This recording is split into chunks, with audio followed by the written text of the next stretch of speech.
भाइयों बहनों को मेरा नमस्कार, प्रणाम, सत श्री अकाल। दोस्तों, मैं अभी देख रहा था जब आपके कैंडिडेट कुलदीप धालीवाल जी आपसे बात कर रहे थे और उनकी एक एक बात पे जिस तरह से तालियां बज रही थी और आप लोग उनका अभिवादन कर रहे थे, मुझे लगता है अब ज़्यादा मुझे वोट मांगने की ज़रूरत है नहीं।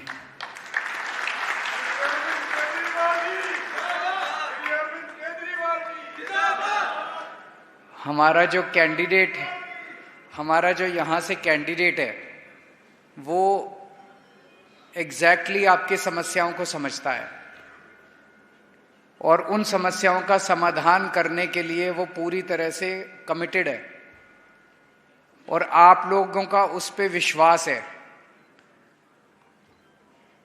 मुझे याद है, आज से 1 साल पहले मैं मान साहब के साथ पंजाब में अमृतसर गया था, लुधियाना गया था, जलंधर गया था, मोहाली गया था।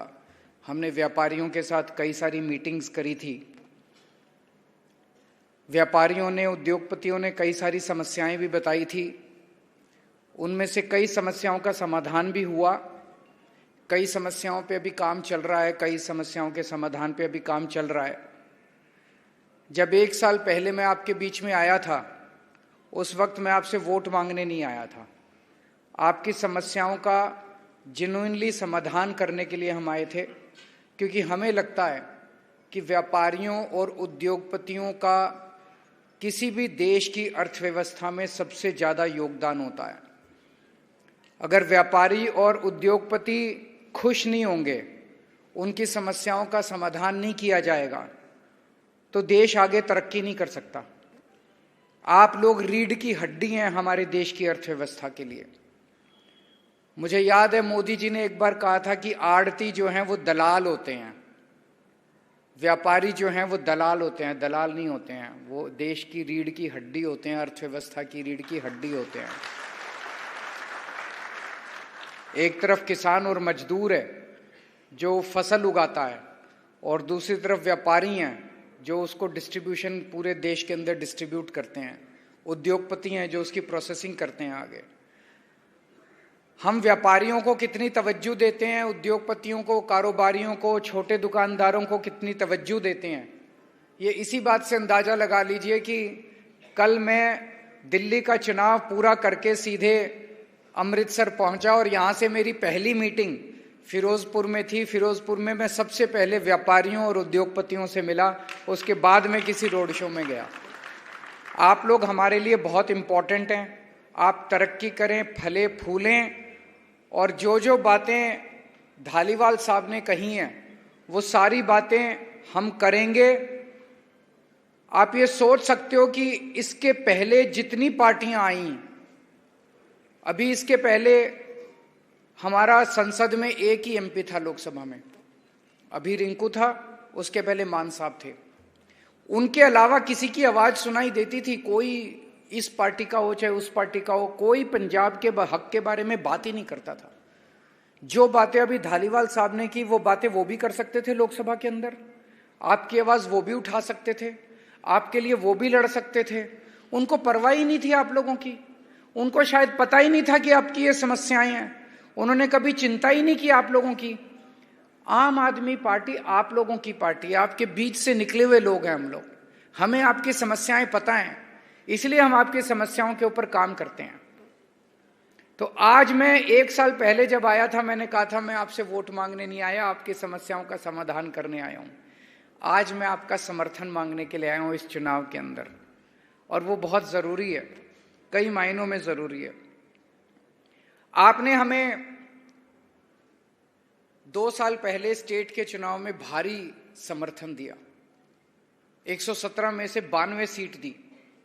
इतनी सीटें मुझे नहीं लगता 75 साल में किसी भी पार्टी को आपने इतना ज्यादा प्यार दिया था, इतना विश्वास किया था। उसके लिए मैं तहे दिल से आप लोगों का शुक्रिया अदा करता हूं। और 2 साल में आपने हमारे काम भी देख लिए। हमने जितने काम कहे थे, एक एक करके सारे पूरे करते जा रहे हैं। बिजली फ्री हुई कि नहीं हुई? हो गई ना बिजली फ्री, घर की बिजली फ्री हो गई ना, बिजली फ्री हो गई। सोच सकते थे कि बिजली फ्री भी हो सकती है? ये एक जादू की तरह है। केवल दिल्ली और पंजाब के लोगों को फ्री बिजली मिल रही है, बाकी पूरे देश में कहीं नहीं मिल रही। केवल आम आदमी पार्टी फ्री बिजली देती है। कहां से देते हैं? हमारी जेब से तो देते नहीं, पैसे बहुत लगते हैं, इतने पैसे तो है नहीं हमारी जेब में। वही पैसा है, कोई नया टैक्स भी नहीं लगाया, उतना ही टैक्स लग रहा है आप लोगों के ऊपर, थोड़ा कम ही लग रहा होगा, हमने कोई नया टैक्स नहीं लगाया। उसी पैसे को बचा बचा के जो पहले पैसा भ्रष्टाचार में चला जाता था, उसी पैसे को बचा बचा के आप लोगों को बिजली फ्री कर दी हम लोगों ने। मोहल्ला क्लिनिक बन रहे हैं नहीं बन रहे हैं? बने कुछ मोहल्ला क्लिनिक अमृतसर, अच्छे हैं कि नहीं है? बढ़िया है कि नहीं है? मोहल्ला क्लिनिक में शानदार मोहल्ला क्लिनिक, फ्री दवाइयां मिल रही है, फ्री इलाज मिल रहा है, फ्री टेस्ट हो रहे हैं। और अब सरकारी स्कूल शानदार बनने लगे। सबसे पहला अमृतसर का सरकारी स्कूल मेरे को याद है, स्कूल ऑफ एक्सीलेंस। देखने गए आप लोग? देखा किसी ने? स्कूल ऑफ एक्सीलेंस बना, शानदार सरकारी स्कूल बन रहे हैं पूरे पंजाब के अंदर। शुरू हुआ है अभी, 2 ही साल हुए हैं, 2 साल ज्यादा नहीं होते। 75 साल का जो इन्होंने गंद फैलाया है, 75 साल जो इन्होंने खराब किया है, वो थोड़ा टाइम तो लगेगा उसको ठीक करने में, लेकिन इन 2 साल के अंदर आपको इतना यकीन हो गया होगा कि इन लोगों की नीयत साफ है, अच्छे लोग हैं, ईमानदार लोग हैं, पंजाब की तरक्की करना चाहते हैं। सारी ठीक होगी। 3 साल और अभी बाकी हैं। इन 3 साल में हर मोहल्ले में मोहल्ला क्लिनिक बना देंगे, सारे स्कूल ठीक कर देंगे, और भी जितने वादे थे आपका, पानी का, सीवर का, वाघा बॉर्डर का, सारे काम करेंगे हम लोग। जितने कामों का हम लोगों ने वादा किया है, सारे काम करेंगे।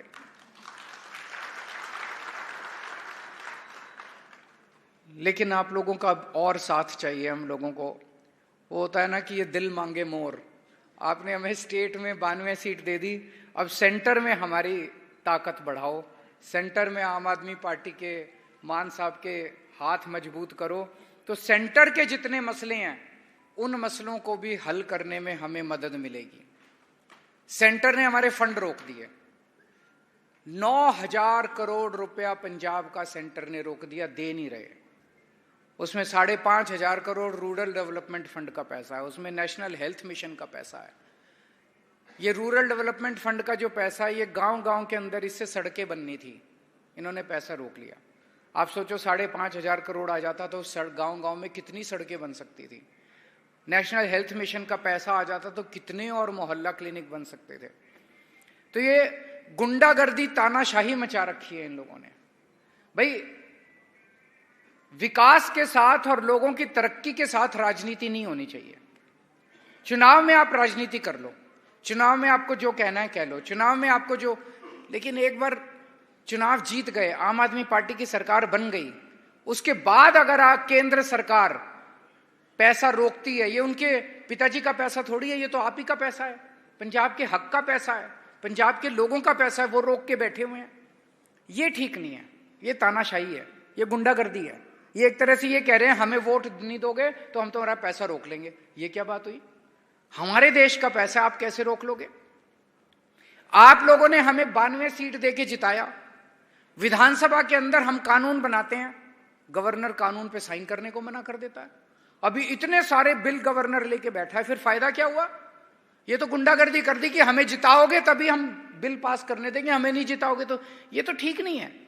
ये तो देश के साथ खिलवाड़ कर रहे हैं ये लोग कि एक पार्टी वन लीडर। ये करना चाहते हैं कि पूरे देश में बस बीजेपी होनी चाहिए, बाकी और किसी को हम काम ही नहीं करने देंगे। आज अकेले भगवंत मान केंद्र सरकार से लड़ रहे हैं। अगर आपने 13 MP जिता दिए तो इनके 13 भगवंत मान के 13 हाथ हो जाएंगे, फिर ये 13 लोग जाके लड़ेंगे केंद्र सरकार से, तो आपके मसले, केंद्र सरकार के साथ जो मसले हैं वो जल्दी जल्दी समाधान होना चालू होंगे कि नहीं होंगे?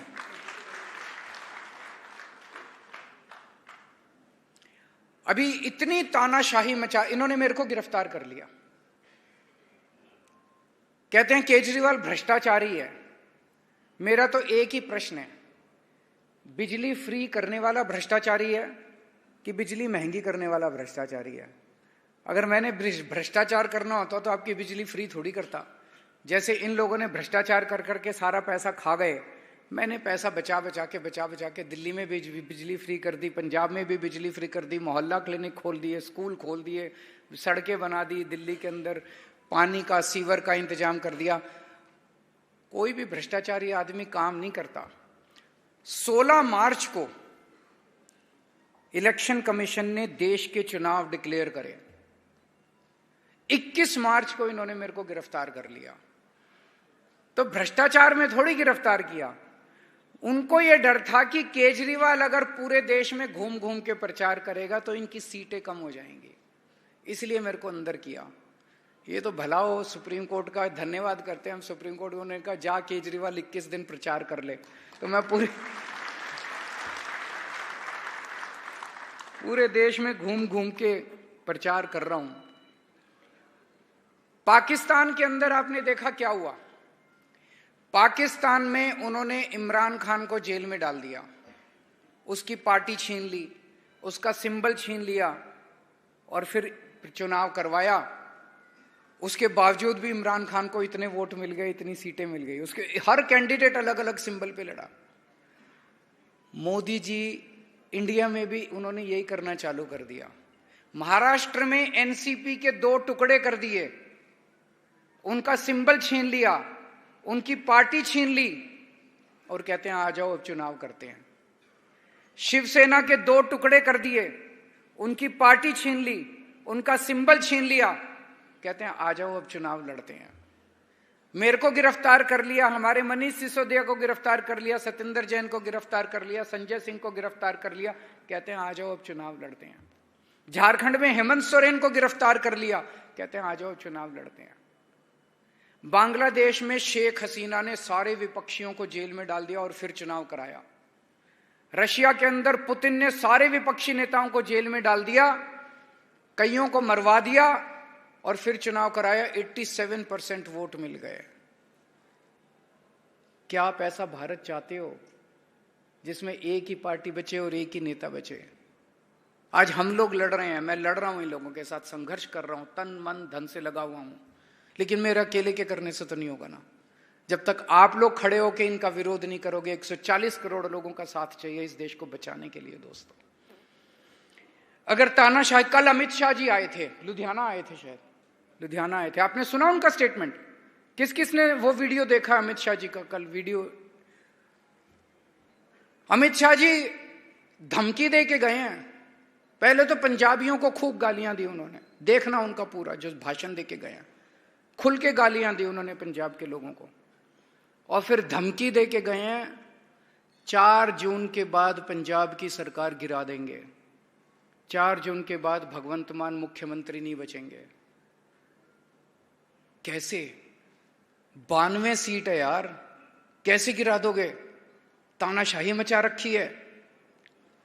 वो खुल के कह रहे हैं कि हम तुम्हारे विधायक तोड़ लेंगे, एमएलए तोड़ लेंगे, हम उनको डरा देंगे, ईडी लगा देंगे, सीबीआई लगा देंगे, पैसे से खरीद लेंगे। देश का गृह मंत्री खुल के कह रहा है, कल वीडियो देखना आप लोग, उसमें कह रहे हैं 4 जून के बाद पंजाब की आम आदमी पार्टी की सरकार गिरा देंगे, भगवंत मान उसके बाद मुख्यमंत्री नहीं बचेंगे। मैं उनको कहना चाहता हूं, पंजाबी दिल के बहुत बड़े होते हैं, प्यार से मांग लेते, आपको 1-2 सीट दे देते। धमकी मत जो अमित शाह जी पंजाब के लोगों को, धमकी मत दो, नहीं तो फिर पंजाबी जब खड़े हो जाते हैं ना, आपका पंजाब में घुसना मुश्किल कर देंगे पंजाब के लोग। याद करो जिस तरह से इन्होंने किसान आंदोलन के साथ किया था। किसान आंदोलन, किसान क्या कह रहे थे? हमें दिल्ली जाना है। दिल्ली तो इस देश के लोगों की है, देश की राजधानी है, 140 करोड़ लोगों की है दिल्ली, दिल्ली के पिताजी की थोड़ी है। इन्होंने दिल्ली नहीं जाने दिया किसानों को, कीलें लगा दी सड़क के ऊपर, बुलडोजर लगा दिए, बड़े बड़े बोल्डर लगा दिए सड़क के ऊपर, दिल्ली के अंदर नहीं घुसने दिया। 700 किसान मर गए, उनमें अधिकांश पंजाब के किसान थे। इस बार ऐसा बटन दबाना कि इनकी नानी याद आ जाए। इन्होंने आपको दिल्ली नहीं जाने दिया, इनको इस बार दिल्ली के बाहर भगा देना, इनको दिल्ली में अब मत रहने देना इनकी पार्टी को। और इनका देखो अहंकार कितना हो गया। आपने पता नहीं मोदी जी के अभी पिछले कुछ दिनों में उन्होंने इंटरव्यू दिए हैं, सुने कि नहीं सुने। प्रधानमंत्री जी मोदी जी अब कह रहे हैं कि मैं अपनी मां की कोख से पैदा नहीं हुआ था, मेरे को सीधे भगवान ने इस दुनिया में प्रकट किया है। देखा आपने इंटरव्यू? किस किस ने देखा ये इंटरव्यू? मैं तो देख के दंग रह गया, यार ये क्या हो रहा है। मोदी जी कह रहे हैं मैं भगवान का अवतार हूं, खुलेआम सारे इंटरव्यू में कह रहे हैं, एक दो इंटरव्यू में नहीं, सारे इंटरव्यू में वो कह रहे हैं मैं अपनी मां की कोख से पैदा नहीं हुआ था, मेरे को सीधे भगवान ने इस दुनिया में प्रकट किया है, मैं भगवान का अवतार हूं। इनके प्रवक्ता एक संबित पात्रा, थोड़े दिन पहले संबित पात्रा ने कहा भगवान जगन्नाथ मोदी जी के भक्त हैं। जगन्नाथ मतलब जगत के नाथ, जगत के नाथ मतलब इस सृष्टि के नाथ, ब्रह्मांड के नाथ। जगन्नाथ को बहुत ऊंचा दर्जा मिला है भगवानों की श्रेणी में। जगन्नाथ मतलब ब्रह्मांड के, सृष्टि के नाथ। ये कह रहे हैं वो सृष्टि का जो देवता है वो मोदी जी का भक्त है, मतलब ये अपने आप को उससे भी ऊपर मानने लग गए। ये लोग कहते हैं जो राम को लाए हैं हम उनको लाएंगे, मतलब इस पृथ्वी पे मोदी जी राम को लाए हैं। हम तो ये कहते हैं ना कि रोज सुबह उठ के भगवान से प्रार्थना करते हैं, हाथ जोड़ते हैं कि हे प्रभु तू मेरे को पृथ्वी पे लेके आया, तूने मेरे खाने पीने का इंतजाम किया, मेरे परिवार के इसके लिए हम बहुत बात सुबह उठ के पूजा करते हैं ना, वाहेगुरु जी की सबकी पूजा करते हैं। तो हम यही कहते हैं ना कि हे भगवान तू मेरे को पृथ्वी पे, ये कहते हैं मोदी जी भगवान राम को पृथ्वी पे लेके आए। इस बार तो इनका अहंकार मिटा देना आप सब लोग।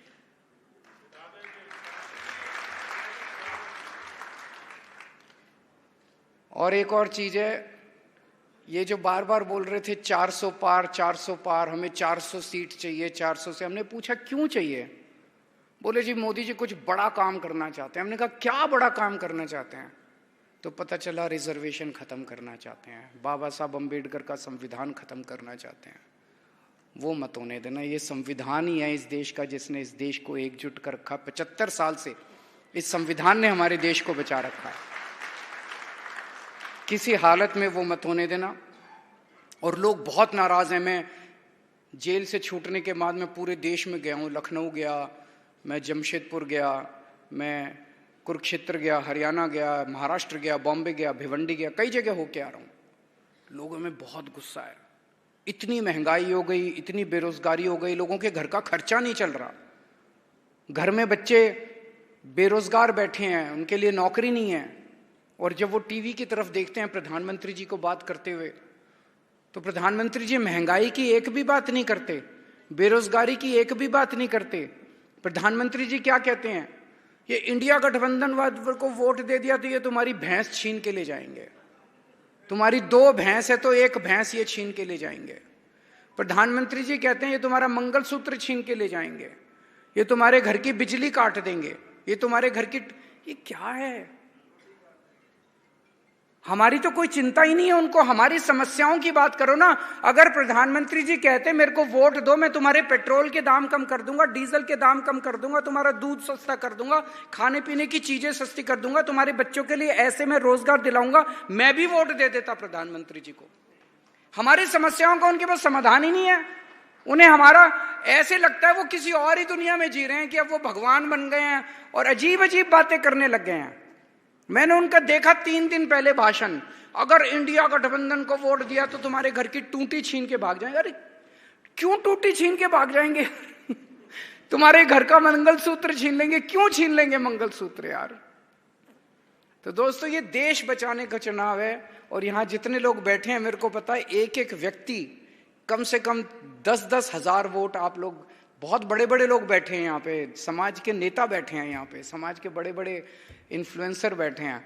आप लोगों को सबको आम आदमी पार्टी को वोट देने के लिए तैयार करना है। देखिए मैं किसी पार्टी का नाम नहीं लूंगा, लेकिन अगर किसी भी दूसरी पार्टी को आप वोट दोगे आपने देख लिया पिछले 5 साल, 10 साल, 15 साल से किसी ने पंजाब की आवाज नहीं उठाई लोकसभा में। और पंजाब में इस टाइम हमारी पार्टी है, पंजाब में सरकार हमारी है। अगर हमारा ही एमपी होगा और हमारी सरकार है, मिलजुल के काम करेंगे। जैसे इन्होंने कहा ये प्रोजेक्ट लेके आएंगे केंद्र से, अगर केंद्र से प्रोजेक्ट लेके आएंगे, हमारी सरकार है, उसी ने उस प्रोजेक्ट को लागू करना है, तो मिलके काम करेंगे, तालमेल होगा, 13 की 13 सीट आएंगी। केंद्र में भी हमारे हाथ मजबूत होंगे और पंजाब सरकार से भी वो सारे काम हम करा पाएंगे। तो ये 13 की 13 सीट इस बार आम आदमी पार्टी को देनी बहुत जरूरी है।